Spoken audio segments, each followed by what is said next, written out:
فارس کے پیروں تلے سے زمین نکل گئی تھی۔ ڈرائنگ روم کا منظر کچھ ایسا تھا کہ اس کا دماغ سن ہو کر رہ گیا۔ سامنے ایک عالیشان صوفے پر وہی بدمعاش بیٹھا تھا جس سے وہ المایا کے مرنے کی دعا کروا رہا تھا، اور اس کے بالکل سامنے صوفے کی پشت پر ہاتھ رکھے المایا کھڑی تھی۔ المایا کی آنکھیں خوف سے پھیلی ہوئی نہیں تھی، بلکہ وہ بڑے اعتماد سے ایک سگریٹ کا پیکٹ اس شخص کی طرف بڑھا رہی تھی جس کے بارے میں اس نے فارس سے کہا تھا کہ وہ اسے جان سے مارنا چاہتا ہے۔ یہ لو باس، المایا کی آواز میں ایک عجیب سی سرد مہری تھی۔ یہ پیکٹ کل تک کالج کی لڑکیوں میں تقسیم ہو جائیں گے، کسی کو کانوں کان خبر نہیں ہوگی اور نہ ہی مجھ پر کسی کو شک گزرے گا۔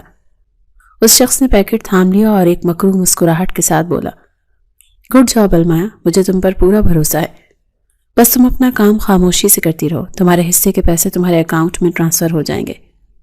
فکر نہ کریں باس، کام ہو جائے گا، المایا نے اطمینان سے جواب دیا۔ فارس دیوار کی اوٹ سے کھڑا یہ سب دیکھ رہا تھا اور اسے اپنی آنکھوں اور کانوں پر یقین نہیں آ رہا تھا۔ وہ جس لڑکی کو ایک معصوم، بے وقوف اور دکھیاری سمجھ رہا تھا، وہ در حقیقت اسی گینگ کا ایک اہم مہرہ تھی جسے وہ مہینوں سے تلاش کر رہا تھا۔ اس کے ذہن میں المایا کی وہ ساری باتیں گونجنے لگی جب وہ فقیر کے روپ میں اس سے ملتی تھی۔ اس کی معصومیت، اس کا ڈرنا، وہ سب ایک ڈھونگ تھا، ایک زبردست اداکاری۔ فارس کے اندر غصے کا ایک طوفان امڑ آیا۔ اس کا دل چاہا کہ ابھی اندر جا کر دونوں کو گولی مار دے، مگر اس کی ٹریننگ نے اسے روکا۔ جذبات میں آ کر کیا گیا فیصلہ پورا مشن تباہ کر سکتا ہے۔ اسے بھی گینگ کے سرغنہ تک پہنچنا تھا اور یہ شخص صرف ایک کارندہ لگ رہا تھا۔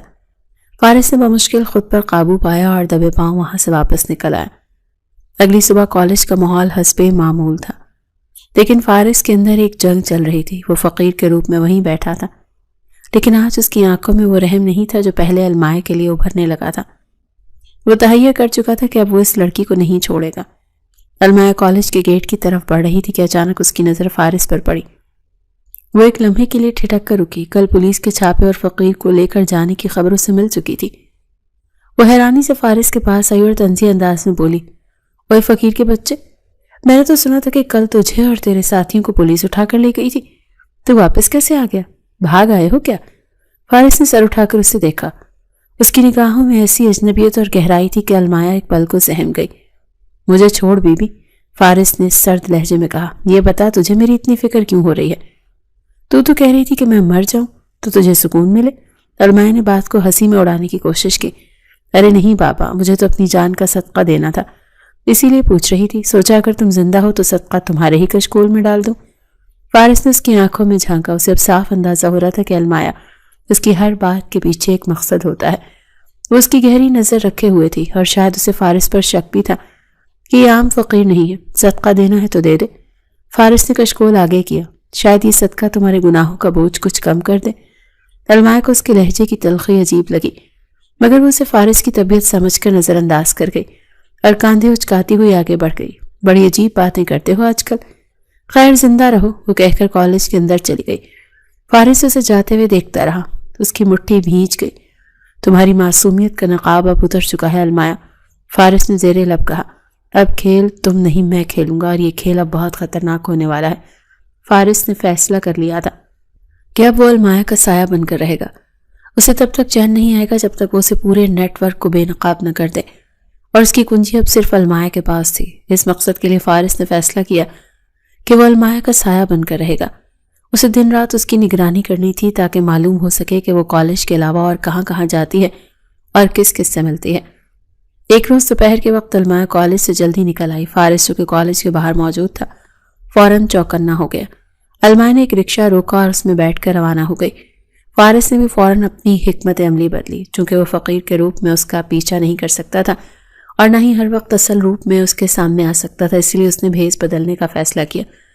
اس نے گاڑی کی پچھلی نشست سے ایک برقع نکالا اور اسے پہن لیا۔ یہ طریقہ کار خفیہ ایجنسیوں میں عام تھا اور فارس اس فن میں ماہر تھا۔ برقع پہن کر وہ ایک عام خاتون دکھائی دے رہا تھا جس پر کسی کو شک نہیں ہو سکتا تھا۔ اس نے ایک رکشہ لیا اور المایا کے پیچھے ہو لیا۔ المایا کا رکشہ شہر کے ایک معروف ہوٹل کے سامنے جا کر رکا۔ فارس نے اپنے رکشے کو کچھ فاصلے پر رکوایا اور المایا کے پیچھے پیچھے ہوٹل کے اندر داخل ہو گیا۔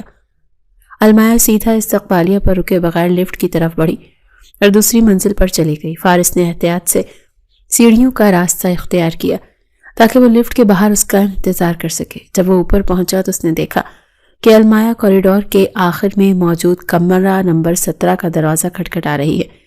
چند لمحوں بعد دروازہ کھلا اور المایا اندر داخل ہو گئی۔ دروازہ بند ہو گیا۔ فارس وہیں کوریڈور کے موڑ پر چھپ کر کھڑا ہو گیا۔ اس کا دل زور زور سے دھڑک رہا تھا۔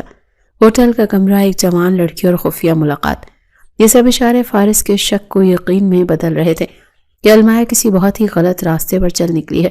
تقریباً آدھے گھنٹے تک المایا اندر رہی۔ فارس کے لیے یہ آدھا گھنٹہ صدیوں پر محیط تھا۔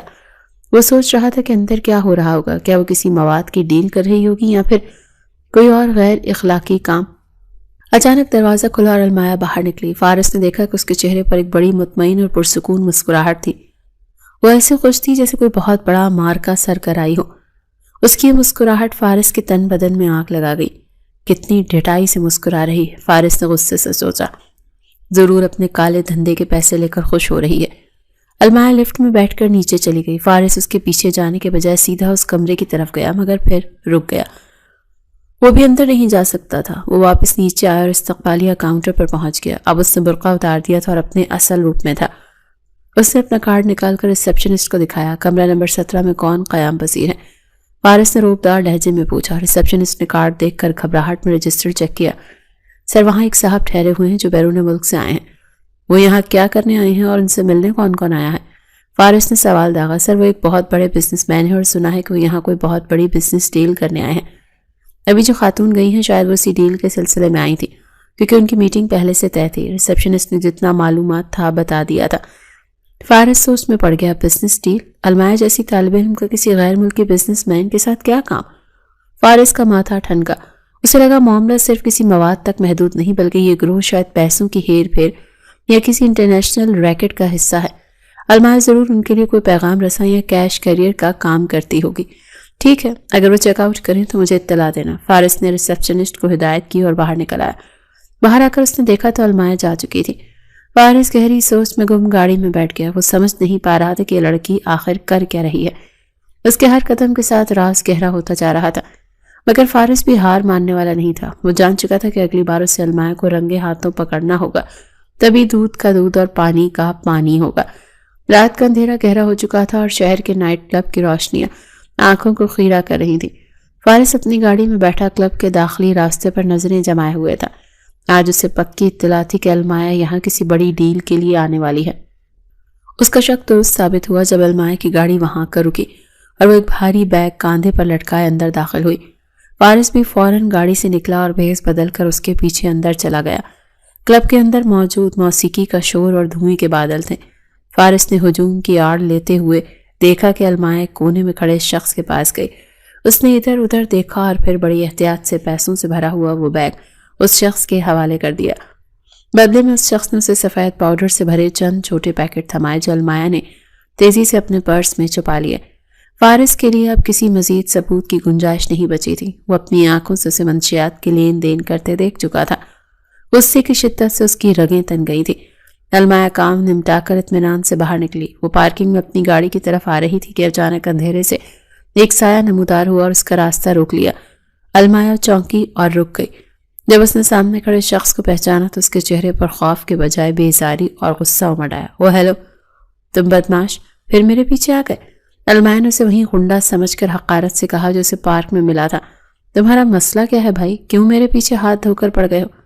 دیکھو، اگر تم نے مجھے پریشان کرنے کی ذرا سی بھی کوشش کی نا تو میں چیخ چیخ کر سب کو اکٹھا کر لوں گی۔ فارس نے اس کی دھمکی کا کوئی جواب نہیں دیا۔